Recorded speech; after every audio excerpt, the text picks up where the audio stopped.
Arifin. Simak pembelajarannya dan dapatkan ilmunya. Assalamualaikum warahmatullahi wabarakatuh. Bertemu lagi dengan Ana, Ustadz Arif, wali kelas kalian 1 tahun ke depan. Apa kabar Ananda kelas 3B yang Ustadz sayangi? Mudah-mudahan kalian baik-baik saja ya di rumah bersama dengan keluarga tercinta tentunya. Jangan lupa untuk selalu menjaga kesehatan Ananda. Nah, Ananda, sebelum kita belajar pada hari ini, marilah kita awali dengan membaca basmalah. Bismillahirrahmanirrahim. Apakah Ananda tahu lagu Paman Datang? Kalau yang nggak tahu, simak video berikut ini.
Itu pada soal matematika ayo berlatih, kita disuruh menghitung bilangan cacah menggunakan operasi komutatif. Nah, Ustadz akan jelaskan sedikit operasi komutatif itu apa. Jadi, pada operasi hitung penjumlahan bilangan cacah berlaku sifat komutatif. Nah, sifat komutatif itu disebut juga dengan sifat pertukaran.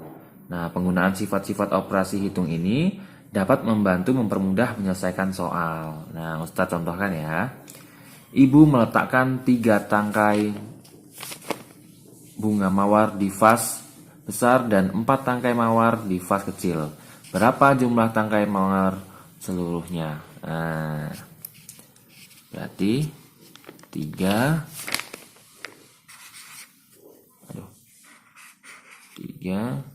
ditambah 4. Sama dengan 7. Soal yang kedua, jika ibu menukarnya menjadi 4 mawar di vas besar dan 3 mawar di vas kecil, berapa jumlah seluruh mawar sekarang? Berarti kan 4 ditambah 3 dan 7. Nah, dari kedua contoh tersebut dapat kita lihat bahwa 3 ditambah 4 sama dengan 4 ditambah 3, yang hasilnya adalah sama-sama 7. Jadi dapat kita simpulkan bahwa hasil penjumlahan dua bilangan cacah itu akan sama hasilnya walaupun kedua bilangan tersebut ditukar. Oke, silakan Ananda buka buku petik halaman 63 ya. Pembelajaran 3 itu ada MTK. Hari ini kebun kakek sedang panen. Lina, Eko, Bayu, dan Cinta membantu kakek mengumpulkan buah-buahan yang sudah dipetik dari kebun kakek. Lina mengumpulkan 30 jeruk, Eko mengumpulkan 25 apel, Bayu mengumpulkan 10 pepaya, Cinta mengumpulkan 22 buah naga. Mereka mencoba menghitung buah yang mereka kumpulkan. Nah, jadi Ayo hitung dengan operasi komutatif. Nah, soal pertama. Berapa jumlah buah yang dikumpulkan oleh Lina dan Eko? Nah, Lina tadi mengumpulkan 30 dengan Eko mengumpulkan 25. Nah, ini kan 30 tambah 25. Ini sama dengan 25 ditambah 30. Hasilnya adalah 55. Ini soal yang pertama, jawabannya dapat ya. Nah, soal yang kedua. Berapa jumlah buah yang dikumpulkan oleh Lina dan Sinta? Nah, Lina tadi mengumpulkan 30 buah, sedangkan Sinta dia mengumpulkan 22 buah. Nah, 30 tambah 2 buah. 30 tambah 22. Ini sama dengan 22 ditambah 30. Nah, hasilnya adalah 52. Nah, ini soal nomor 2. Soal nomor 3. Berapa jumlah buah yang dikumpulkan oleh Eko dan Bayu? Eko tadi dia berhasil mengumpulkan 25 apel. Sedangkan Bayu dia berhasil mengumpulkan 10 jeruk. Nah, ini sama juga dengan 10 ditambah 25. Hasilnya berapa? 10 tambah 25 atau 25 tambah 10? Iya, 35. Yang soal yang keempat. Nah, berapa jumlah buah yang dikumpulkan oleh Lina dan Bayu? Nah, Lina tadi berhasil mengumpulkan 30 jeruk. Nah, 30 jeruk. Nah, sedangkan Bayu tadi berhasil mengumpulkan 10. Ya, nah, 10 pepaya ya. Nah, ini sama dengan 10 tambah berapa? Iya, tambah 30. Hasilnya berapa? 40. Yang soal terakhir, berapa jumlah buah yang dikumpulkan oleh Bayu dan Sinta? Bayu tadi berhasil mengumpulkan 10 buah, ya kan? Sedangkan Sinta berhasil mengumpulkan 22 ya. Nah, ini sama dengan 22 ditambah 10. Hasilnya berapa? 22 tambah 10 atau 10 tambah 22? Iya, 32. Nah, mudah kan Ananda? Iya, jadi 30 ditambah 22 itu sama dengan 22 ditambah 30. Hasilnya sama-sama 52. Oke. Ini ya, maksudnya ini ya, paham kan? Ini adalah jawaban dari Ayo Berlatih halaman 63 yang matematika. Oke, Ananda, kali ini Ustadz akan membacakan kalian sebuah dongeng. Nah, perlu Anda ketahui bahwa dongeng itu merupakan sebuah cerita khayalan ya, jadi tidak benar-benar terjadi. Nah, dongeng ini biasanya berisi pesan atau sebuah amanat. Nah, tokohnya yang ada dalam dongeng itu bisa manusia, hewan, ataupun tumbuhan. Nah, pada halaman 64 itu ada judulnya Asal Mula Buah Pisang. Nah, silakan Anda baca itu ya. Dahulu kala, hidup seorang janda tua yang memiliki anak lelaki yang sangat berbakti. Anak yatim ini bekerja keras mengumpulkan kayu bakar dan daun jati untuk ditukar dengan makanan.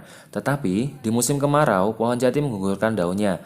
Pada suatu hari yang nahas, sepasang macan menghadangnya. Kedua macan tampak kurus dan kelaparan. Macan, aku tahu kamu lapar. Jika aku melawan, salah satu di antara kalian pasti mati oleh sabitku.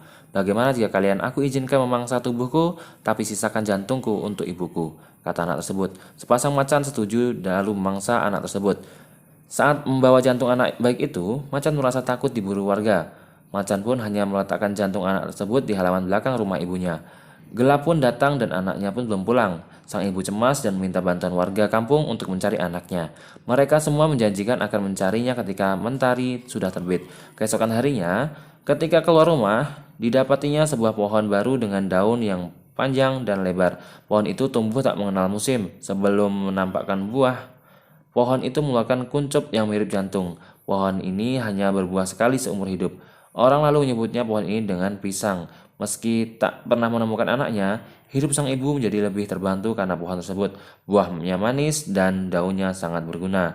Nah, apa pesan yang dapat kita ambil dari cerita tersebut? Nah, jadi Ananda, pesannya adalah khairunas anfa'uhum linnas. Sebaik-baik manusia adalah yang paling bermanfaat bagi manusia lainnya. Jadi, kita itu harus berusaha untuk menjadi orang yang bermanfaat bagi orang lain. Bahkan ketika kita sudah tiada atau sudah mati pun, kita harusnya bisa bermanfaat bagi orang lain. Itu adalah pesan yang terkandung pada dongeng asal mula buah pisang. Pada halaman 65 itu ada pembelajaran 4 tentang PKN ya. PPKN. Nah, itu adalah sebuah cerita. Sepulang sekolah, Eko bermain bersama teman-temannya di rumah. Ketika bermain, Eko tidak sengaja menyenggol pot bunga milik ibu hingga pecah. Eko segera meminta maaf kepada ibu.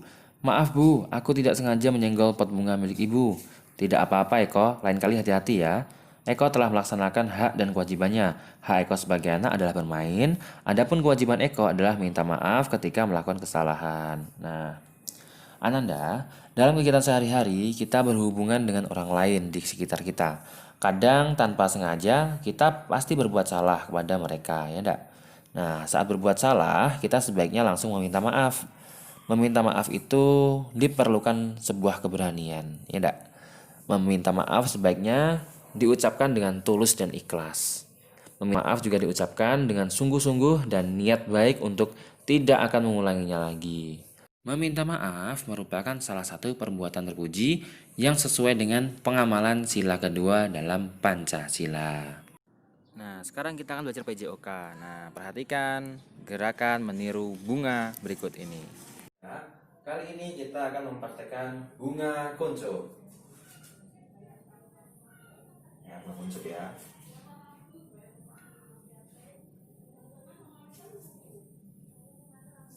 Nah, adalah bunga kuncup. Yang selanjutnya adalah bunga berkembang.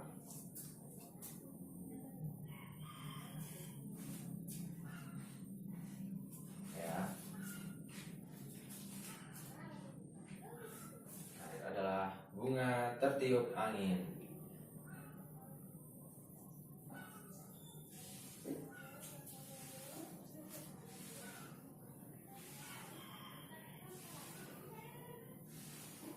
Iya, itu adalah gerakan meniru bunga dari bunga kuncup. Terus bunga berkembang. Kemudian bunga tertiup angin. Oke, thank you Nanda. Oh iya Nanda, tadi Ustadz lupa menyampaikan bahwa dalam dongeng itu terdapat unsur-unsur. Nah, unsur yang pertama yaitu adalah tokoh. Tokoh yaitu para pelaku yang ada dalam dongeng. Kemudian latar yaitu tempat, kemudian waktu atau suasana dalam dongeng. Yang ketiga itu ada watak tokoh yaitu sifat tokoh dalam dongeng. Nah, yang keempat itu ada alur. Alur itu merupakan rangkaian peristiwa dalam dongeng. Dan yang terakhir pesan atau amanat yaitu pesan yang ingin disampaikan penulis dongeng kepada pembacanya. Tugas Ananda untuk hari ini adalah mengerjakan pada halaman 67. Itu ada sebuah dongeng dengan judul Mawar Merah yang Sombong. Nah, di bawahnya itu ada ayo berlatih. Silahkan isi ayo berlatih berdasarkan cerita Mawar Merah yang Sombong. Demikianlah yang dapat Ustaz sampaikan pada pembelajaran kita kali ini. Mudah-mudahan antum semua dapat mengambil pembelajarannya. Syukran. Assalamualaikum warahmatullahi wabarakatuh.